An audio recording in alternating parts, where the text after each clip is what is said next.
थे। एक दिन गुनगुन के पिता सांप, गुनगुन नाम की एक लड़की थी, उसकी माँ नहीं थी, उसके पिता एक सपेरा थे। एक दिन गुनगुन के पिता सांप पकड़कर वापस आते हैं तो देखते हैं कि गुनगुन बहुत उदास बैठी थी। क्या हुआ गुनगुन, तू इतनी उदास क्यों है?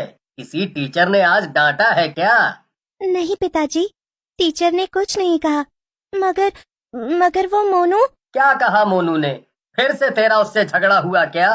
पिताजी, मैं उससे कभी झगड़ा नहीं करती हूँ, उसने ही मुझे आज फिर से स्कूल के बाद रोककर परेशान किया। वो स्कूल के कुछ और बच्चों के साथ मिलकर मुझे चिढ़ाता है, आप सांप पकड़ते हैं, इसलिए वो सब आपका और मेरा मजाक उड़ाते हैं। हाँ तो मजाक उड़ाते हैं तो उड़ाने दो, तुम भी उनके साथ हंस लिया करो बस। किसी की भी बेफजूल की बातों को इतना बुरा लगाने की जरूरत नहीं है। लेकिन मुझे अच्छा नहीं लगता पिताजी। तो तू कल से दूसरे रास्ते से घर आना, फिर कोई तुझे रोककर परेशान नहीं करेगा। हाँ, ये ठीक रहेगा। बिल्कुल ठीक रहेगा। अब तू जल्दी से हाथ मुंह धो ले, फिर हम मिलकर खाना खाते हैं। मैं जल्दी से तेरे लिए खिचड़ी चढ़ा देता हूँ। गुनगुन अपने पिता से बहुत करीब थी। लोग अक्सर उसके पिता धनुष सिंह का मजाक उड़ाते थे और उसे ताना मारते थे क्योंकि वो सपेरा था। गांव-गांव में जाकर वो सांप पकड़ कर लाता था और उसके अलावा सारे गांव में दूसरा कोई सपेरा नहीं था।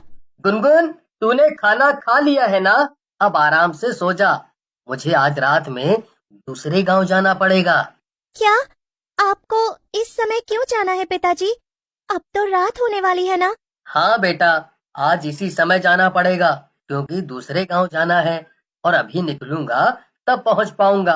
एक परिवार है जिसके घर में सांप घुस आया है। आज सारे दिन वो लोग बहुत परेशान हुए, लेकिन कोई भी सपेरा उनके घर से सांप नहीं निकाल पाया, इसीलिए मुझे बुलाया है। क्या? ये कैसा सांप है जिसे कोई नहीं निकाल पाया पिताजी? हाँ, कुछ सांप ऐसे ही होते हैं बेटा, जो बहुत खतरनाक होते हैं। उन्हें काबू करना आसान नहीं होता।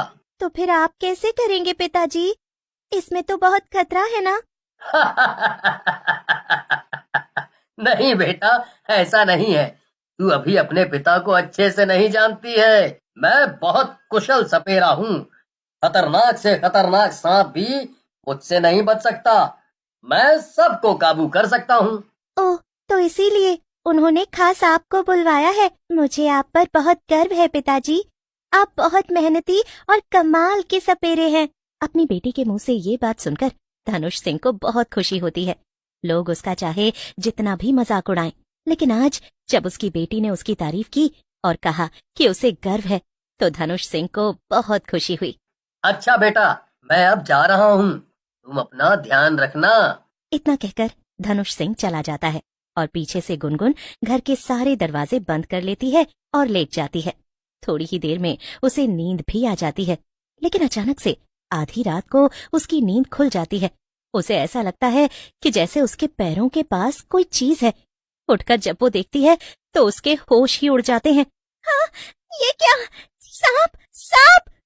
बचाओ! गुनगुन बचकर भागने की कोशिश करती है, लेकिन सांप गुनगुन को काट लेता है। सांप बहुत जहरीला था और उसके काटते ही गुनगुन तड़प तड़प कर मर जाती है। मरने के बाद वो एक चुड़ैल में बदल जाती है।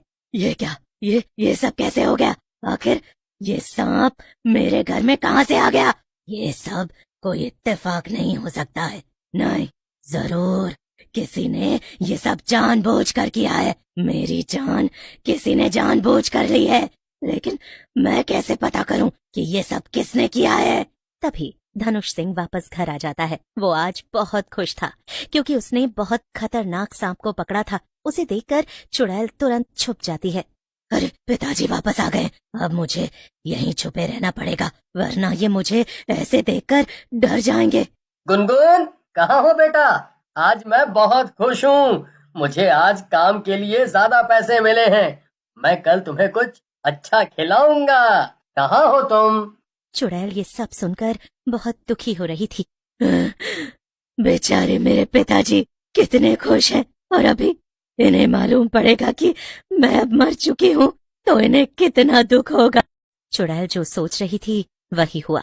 धनुष सिंह ने जमीन पर पड़ी गुनगुन की लाश देखी और उसके होश ही उड़ गए। ये ये क्या है? नहीं, ये नहीं हो सकता। मेरी बेटी मर नहीं सकती। नहीं, नहीं। धनुष सिंह वहीं जमीन पर लेटकर जोर जोर से रोने लगता है। वो अपना सर पीटने लगता है और कहता है, आखिर ये सब कैसे हो गया?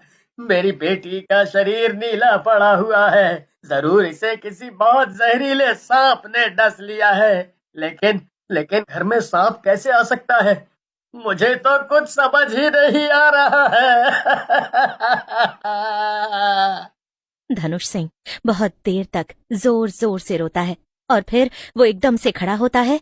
धनुष सिंह पास में रखा चाकू उठाता है और खुद पर वार करने ही जा रहा था कि तभी चुड़ैल उसके सामने आ जाती है। नहीं पिताजी, रुक जाइए, ऐसा मत करिएगा।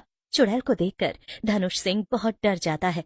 घबराइए मत पिताजी, ये मैं हूँ, आपकी बेटी गुनगुन। बस जब मैं सो रही थी तो कहीं से मेरे पैरों के पास एक सांप आ गया था और फिर उसने मुझे डस लिया। तुम्हारा शरीर देखकर मैं समझ गया हूँ कि ये कोई आम सांप नहीं था, बल्कि बहुत खतरनाक सांप था। और ये इस इलाके में मिलता ही नहीं है। इसका मतलब कि कोई और इसे लेकर आया था और जानबूझकर हमारे घर में छोड़ा ताकि तुम्हें नुकसान पहुंचा सके। क्या? मगर ऐसा कौन कर सकता है पिताजी? शायद मुझे पता है कि ये सब किसने किया है। इतना कहकर धनुष गुस्से में घर से निकल जाता है। उसके पीछे पीछे उसकी चुड़ैल बेटी भी चल पड़ती है। धनुष एक आदमी के घर जा पहुंचता है जहां पहले से ही 3-4 लोग थे।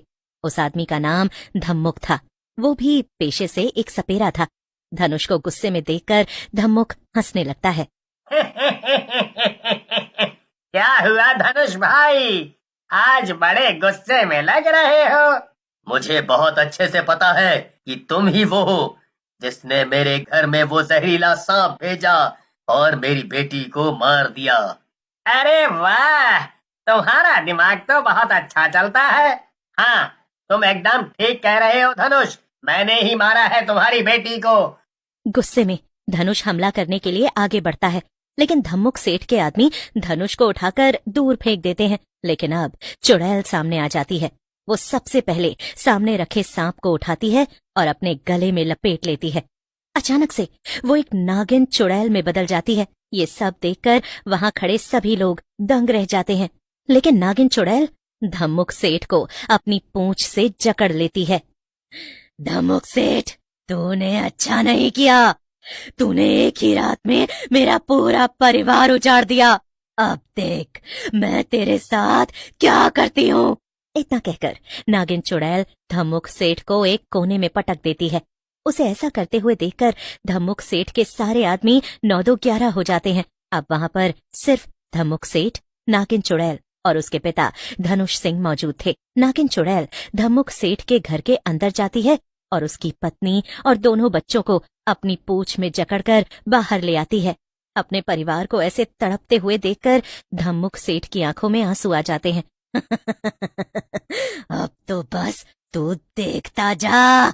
इतना कहकर नागिन चुड़ैल सबसे पहले धम्मुक सेठ की पत्नी को डस लेती है। नागिन के डसते ही धम्मुक सेठ की पत्नी वहीं मर जाती है। धम्मुक सेठ सामने आ जाता है और अपने बच्चों को पकड़कर जोर जोर से रोने लगता है। लेकिन नागिन चुड़ैल को ये देखकर भी उस पर तरस नहीं आता। लेकिन तभी नागिन चुड़ैल के पिता धनुष सिंह सामने आ जाते हैं और वो अपनी बेटी को रोकते हुए उससे कहते हैं, रुक जाओ बेटा, इस पापी को अपनी गलतियों की सजा मिल गई है। तुमने पहले ही इसकी पत्नी को मार दिया, अब इसके बच्चों को जाने दो। वो सब मासूम हैं, उन्होंने किसी का कुछ नहीं बिगाड़ा। अपने पिता की ऐसी बात सुनकर नागिन चुड़ैल रुक जाती है और वापस एक आम चुड़ैल में बदल जाती है।